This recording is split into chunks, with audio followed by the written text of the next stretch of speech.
But maybe that not y'all know, but the one besides Keish that I always talk about, and every time I see him, I tell him thank you, because it wasn't like we was enemies, or we didn't hang out together. Was 50 Cent, Mr. Curtis Jackson. Wow. Whenever I put in for an appellate judgment or an appeal, he made sure that letters was written. He personally signed them, telling, the judge, if you do grant her this release. All right, let's slow this down, because what happened here wasn't just another celebrity moment that people could laugh at and scroll past.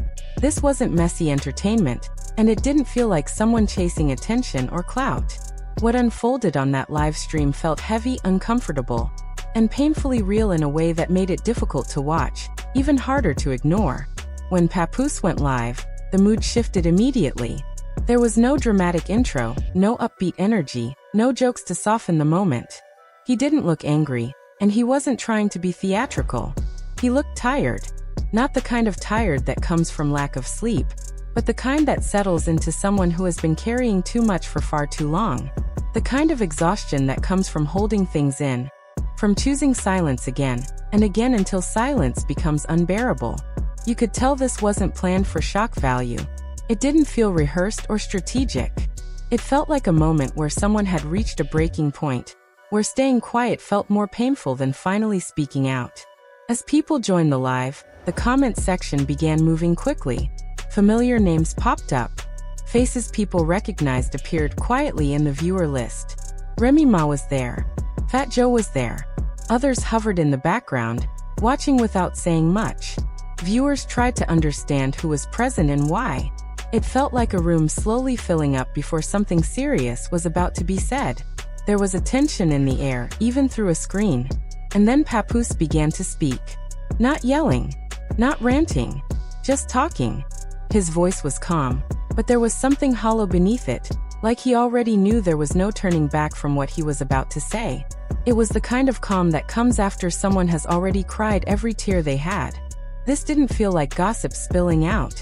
It felt like truth that had been sitting in his chest for a long time, pressing harder each day until it finally broke through. He spoke about nights that didn't add up, about patterns that kept repeating, about situations he tried to explain away, because he wanted peace more than conflict. Anyone who has ever loved deeply understands that feeling. You ignore signs not because you're blind, but because accepting them would mean your entire life might change. Sometimes silence feels safer than truth, until it isn't. Then he said a name that caused the comment section to freeze. 50 Cent. The energy shifted instantly. Phones lit up. Screen recordings started. People stopped scrolling and leaned in closer. This wasn't random. It wasn't accidental. Saying that name changed the weight of everything. But what made it even heavier was how he spoke about it. He didn't throw accusations wildly. He didn't insult. He didn't pull out screenshots or play audio. Instead, he described moments, conversations that crossed lines, a level of closeness that didn't match the version of events people believed. He spoke like someone who had already connected the dots and no longer needed to argue with himself about what they meant. With every sentence, the virtual room felt quieter. According to him, this wasn't about one mistake or one bad night. It wasn't a single moment taken out of context. He described it as a pattern, something that had been happening quietly, carefully hidden, while he was still showing up, still being loyal, still protecting the image of his marriage. That's what made it so painful to watch. This wasn't anger driving him.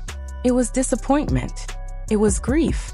It was the realization that the silence he thought was protecting his family may have actually allowed the damage to grow.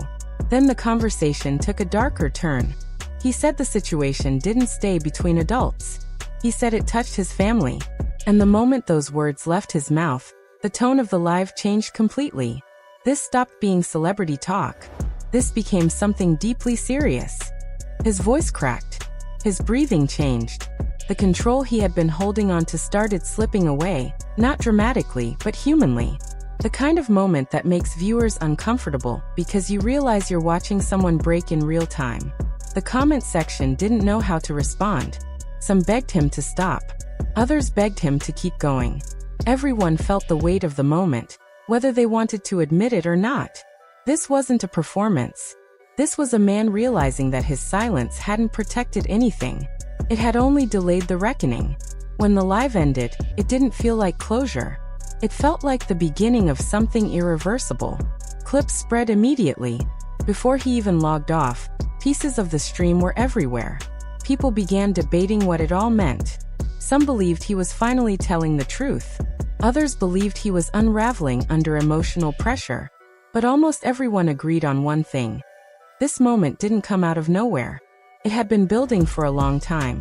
And when silence breaks like that, it's usually because the damage happened long before anyone was listening. After the live ended, the internet didn't slow down. It exploded. Short clips circulated rapidly. People rewound sentences, froze frames, analyzed pauses in his voice. Nothing he said felt accidental, and nothing he avoided saying went unnoticed either. What stood out most wasn't what he showed, but what he refused to show. He mentioned messages. He hinted at voice notes. He referenced conversations that existed somewhere off-screen, but he didn't play them. That choice changed the entire tone of the situation. In a culture where people rush to expose everything publicly, his restraint made the moment feel heavier. It suggested that whatever he had was real, serious, and painful enough that exposing it fully could cause even more harm. Instead of convincing people with proof, he allowed implication to do the work. And implication can be more powerful than evidence because it forces the audience to connect the dots themselves. As hours passed, fans started digging. Old interviews resurfaced. Old photos were re-examined. Casual moments that once seemed harmless suddenly looked different under this new lens. The conversation shifted from "did something happen?" to "how long had this been happening?" That question changed everything. Papoose spoke again later, this time with less control. His tone softened. His words slowed. He didn't sound like someone trying to win an argument.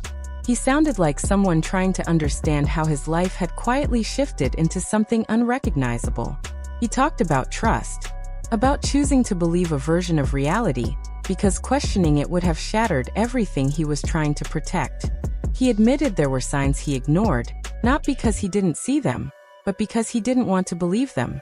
That admission resonated deeply with many viewers. Most betrayals don't arrive loudly.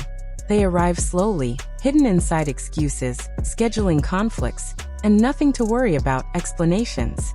By the time the truth becomes undeniable, the damage is already done. Then came the part that made many viewers physically uncomfortable. He said the doubt didn't stay between adults. He said it reached his family. He didn't elaborate. He didn't need to. The weight of what he implied was enough to silence the chat. This wasn't about embarrassment anymore. It was about emotional safety, about identity, about trust being broken in places that were supposed to feel secure. His voice cracked again, not in rage, but in heartbreak. He spoke about loving someone fully, and realizing that love may not have been returned in the same way. About standing in a marriage that appeared solid publicly, while quietly questioning its foundation behind closed doors. At that point, people weren't watching for entertainment. They were watching because it felt wrong to look away. As the clips continued circulating, the internet split into two clear sides. One side believed this was a long overdue truth finally coming to light. They saw a man who had been loyal, patient, and silent until silence became unbearable. The other side saw emotional collapse. They worried about the impact of sharing something so personal so publicly. They questioned whether airing this online would cause more harm than healing. Both sides agreed on one thing: the pain looked real. What intensified everything was the lack of immediate response from those mentioned. No quick denials. No clarifications. Just silence. And silence in moments like this becomes its own kind of statement. People interpreted that silence differently. Some saw guilt. Others saw strategy. But either way, the absence of response allowed speculation to grow unchecked. By the next morning, shock had turned into analysis. Analysis turned into timeline building. Online discussions debated whether this was calculated exposure or the emotional breaking point of someone who had reached his limit. One interpretation kept gaining ground. This wasn't about revenge. It was about exhaustion. Exhaustion from unanswered questions. exhaustion from protecting an image that no longer felt honest, exhaustion from believing silence would save something that was already fractured. As the dust settled, it became clear this moment wasn't designed to pass quickly. This wasn't a viral clip meant to disappear. It was a fracture. And fractures don't heal just because people stop talking about them. Life would continue. Careers would move forward. Music would be released. Public appearances would resume. But something fundamental had shifted. Once a truth is spoken out loud, it can't be taken back. And once doubt enters a space built on trust, nothing ever feels the same again. This wasn't the verdict. But the trial had begun.